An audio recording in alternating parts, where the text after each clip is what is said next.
Today's subject coming from my side is the EU MRV and the emission trading scheme challenges. Just to introduce my company, PwC is very well known for advisory, assurance and tax services. We are very global. We have a big network of companies all over the world. And with regards to sustainability, where the MRV aspect belongs to, we have more than 700 people involved in this area. Now, many ask why PwC is actually interested in this sustainability, and in particular with MRV. And as you probably know, more investors and regulators are more interested to find out what's happening inside the companies with regards to their operations. And they're looking for non-financial reports to be measurable, reliable, and accurate. So for that reason, we are advising and we give assurance services to companies to show this to their stakeholders. So we do advise on sustainability reports. We also help them to improve their performance management. We do process optimization. And with regards to MRV programs, as you probably know, we in shipping, we are the last to be regulated. So there are other industries that have been regulated already. So we do offer services there. For example, the stationary industry, the aviation industry. We are happy that we are part of the support team of the EU regulation. So we worked close with the European Commission and the ESSF, which we will talk a little bit later. And here in Greece, we have the Center of Excellence of PwC to support our network with regards to the MRV. So far, we have managed to give advice to 14 companies.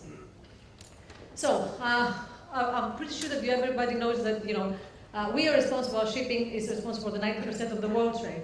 That makes us even more responsible for our commitment to the CO2 reduction, because the rest of the 10% has been already regulated. So what is happening now is that we have a lot of pressure coming from the EU with the regional scheme, while IMO is trying to actually come with a single measure. And that's causing us problem because only within the next few months, companies need to be in a position to actually submit their monitoring plan. And at the same time, we have announcement coming from the European Parliament for the inclusion of shipping into the emission trading scheme. So what companies need to do is not to look at the short side of things and looking more on the long-term strategy and to be prepared for what is coming. So just to refresh your memories, I hope by now most of you have already ready your monitoring plans. I'm not going to ask you to raise your hands, how many of you are already submit them. But in any case, there's not much time left. So the first date we have is 31st of August, which you're supposed to submit your monitoring plans to the verifiers, and starting the monitoring from 2018. At the same time, we know that IMO is coming with another MRV system, type of MRV system, which is the data collection system, and this is going to be in effect from within the 2019. So for the next 2 years, it's going to be quite busy, only from the carbon emission side, and I'm not going to mention what the previous speakers talked about, all the other environmental regulations coming more or less the same type of period. Now, of course, we're going to have a Q&A section later on, but just to be very clear how the verification cycle works. So the verifier actually assess the monitoring plans and verify the emission reports. The company is the one that's going to submit the emissions report, not the assessed monitoring plan. So the verified emission report is going to be submitted by the company into an IT system that has been developed or is under development by EMSA. And this is called the TETIS MRV system. At the same time, verifier send the document of compliance to the European Commission and to the flag state. Now, monitoring plan. Monitoring plan is a very important document, and I think that the later speakers are going to give more details of how a company or a ship owner actually should look at it. Basically, the monitoring plan is the document that shows how you operate and how you safeguard the completeness, the accuracy of the data that you're going to report in the year of 2018. So basically, what are the monitoring methods that you're going to use? What are the roles, the responsibilities, the processes, the controls, the risks that you have taken into consideration in order to be able to create a reliable emission report?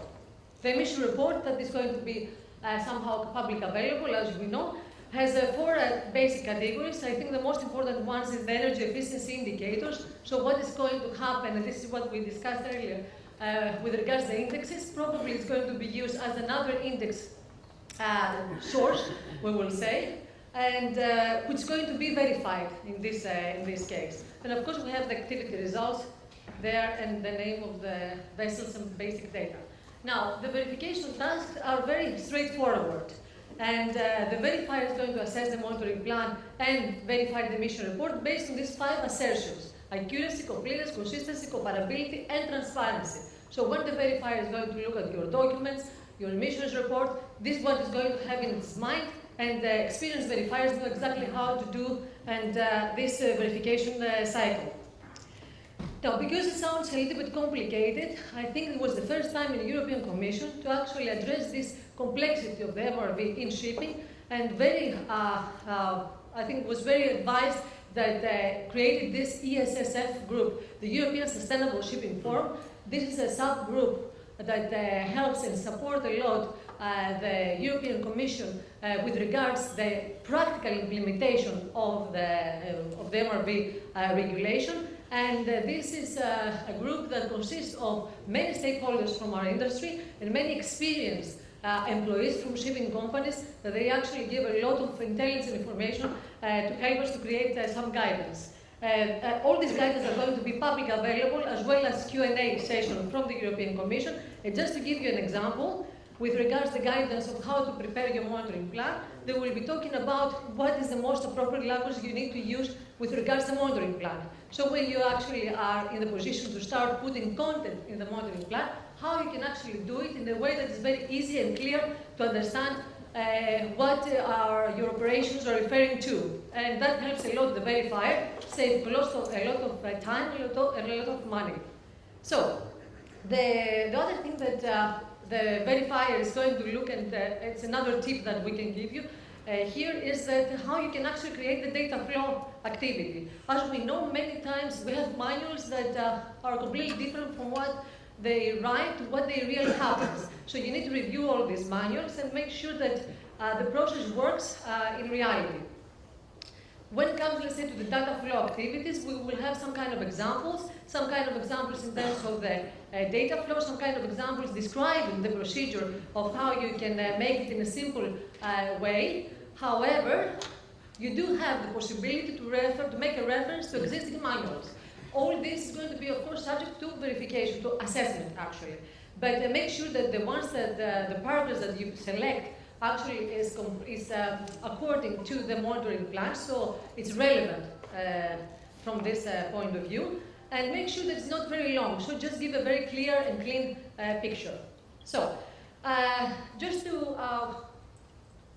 move a little bit more on the long-term view, and looking a little bit about the challenges of the EU MRV, because we just look a little bit at the practical things. As you probably understand by now, the MRV actually has a lot of strategic decisions that needs to be made by the company. It's not an impact only to the technical department or the operational department, but it also has a lot of impact to the commercial side and financial side. And that is for 3 basically reasons. First, because the data is going to be publicly available. Second is because based on the regulation, this MRV regulation is going to enhance competition. We will try to promote the new technologies and, of course, to reduce operational costs, and we've seen some companies taking actions on this direction. And third and most important, we all know that this is the first step out of the 3-step strategy. First MRV, second reduction targets, and third market-based measures. Talking about the market-based measure challenges. We don't know who is going to be first that is going to come up with a market-based measure. However, whatever measure this is going to be, whether ETS, levy, or any kind of hybrid measure, we think that the companies will face the following. They may face a duplicative measures, meaning similar like MRV right now with IMO and EU MRV. So having, let's say, IMO and EU IMO MBM and EU MBM. So that's going to be very confusing. It's going to create a market distortion, and it's going to create a lot of problems with competition, because there will be some beneficial routes in relation to others that are not part of the scheme. It may actually create complexity and uncertainty. An MBM needs to be an administrative symbol, and it has to be someone in a position that knows how the MBM works in order to be able to create a sustainable business plan. So whatever the MBM is going to be, it needs to be able, the ship owner, to predict what's going to be the impact in its operations. And last, before the last is the ambiguity. The MBM needs to be completely transparent. We have heard about Maritime Fund, we have heard about the ETS, we have heard that part of the Maritime Fund is going to be in order to buy allowances, credits, or is going to be invested for technology. So everything needs to be transparent, because if it's going to be a cost, we want to know where this cost is going to go. And last, we may face some impracticalities issues. The MBM needs to be realistic. We don't want to face the same situation like the ballast water treatment. We want to make sure that if we're going to be in a position to reduce the CO2 emissions, we know that the technology is there, the infrastructure is there, and the operations also is available in order to commit our targets. So how we can be ready? So it depends. This is what usually an advisor says, it depends. So there is a short-term view and there's a long-term view. So there will be the companies, and this is our experience, where they just say, we just want to be compliant. Yes. And then the second option is the long-term view, is the companies basically, and this is where we usually work with, they're looking the risks, the challenges coming with the next 2 or 3 years, and they want to be prepared. So they invest a lot of time in terms of create and design a robust MRV strategy and have the management to be in a position to make informed decisions, because at the end, this is the ones that are going to make the decisions. So what is the roadmap to the successful implementation? What we suggest is start training your company. Then assess what you have already. Don't start investing in new technologies, but see what you have. Then enhance your manuals, your company's manuals, the procedures, the roles, responsibilities. Assess your systems in your company. And then the most important one, number 5, design an effective MRV system that measures performance and produce reliable emission report. Then, of course, you're ready to have a partnership with, and ask a verifier, an experienced one and trustworthy verifier to come and do the verification report. We are here to help you, and I will be very happy to answer any type of questions. Thank you.